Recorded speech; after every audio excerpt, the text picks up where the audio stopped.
இதுக்கு பதில் சொல்லுங்க சார். என்னோட ஒரு பேஷண்ட் கேட்டாங்க, கிட்டத்தட்ட 15 வருஷமாட்டு சுகருக்கு மாத்திரை போட்டுட்டு இருக்காங்களாம். 15 வருஷமாட்டு மாத்திரை போட்டு கண்ட்ரோல் ஆகாததுனால இப்போ இன்சுலின் சேர்த்து போட்டுட்டு இருக்காங்களாம். இப்போ என்ன பிரச்சனைன்னா, மாத்திரை இன்சுலின் சேர்ந்து போட்ட பிறகு கூட சுகர் இன்னும் நார்மலி ஆகலையா.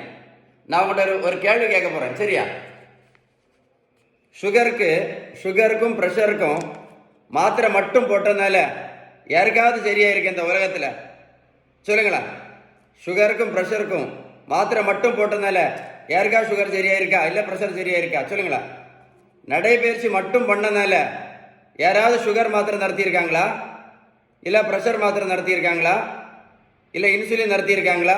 சொல்லுங்க சார், நல்லா கேட்டுடுங்க. சுகர், ப்ரெஷர், கெட்ட கொலஸ்ட்ரால், இந்த மூணுக்குமே எதனால வருதுன்னு கேட்டால் எனக்கு யாருக்குமே தெரியாது. இதுதான் சங்கடமான விஷயம்.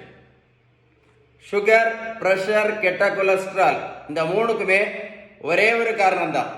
அதுக்கு பேர் தான் இன்சுலின் ரெசிஸ்டன்ஸ். சரியா? இது எழுதி வச்சுக்கிடுங்க. நீங்கள் மருத்துவத்தில் உள்ள எந்த புத்தகத்தை வேணாலும் எடுத்து படித்து பாருங்கள்.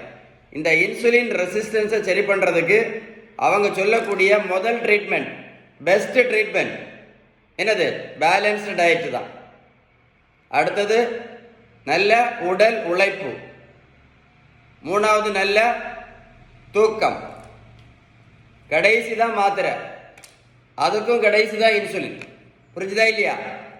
நீங்கள் பேலன்ஸ் டயட் கரெக்டாக ஃபாலோ பண்ணலை அப்படின்னா எந்த மாத்திரையும் எந்த இன்சுலினும் என்னைக்கும் கண்டிப்பாக நடத்த முடியாது.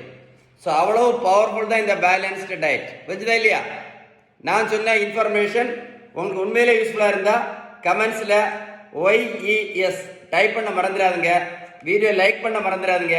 வீடியோ ஷேர் பண்ண மறந்துடாதுங்க.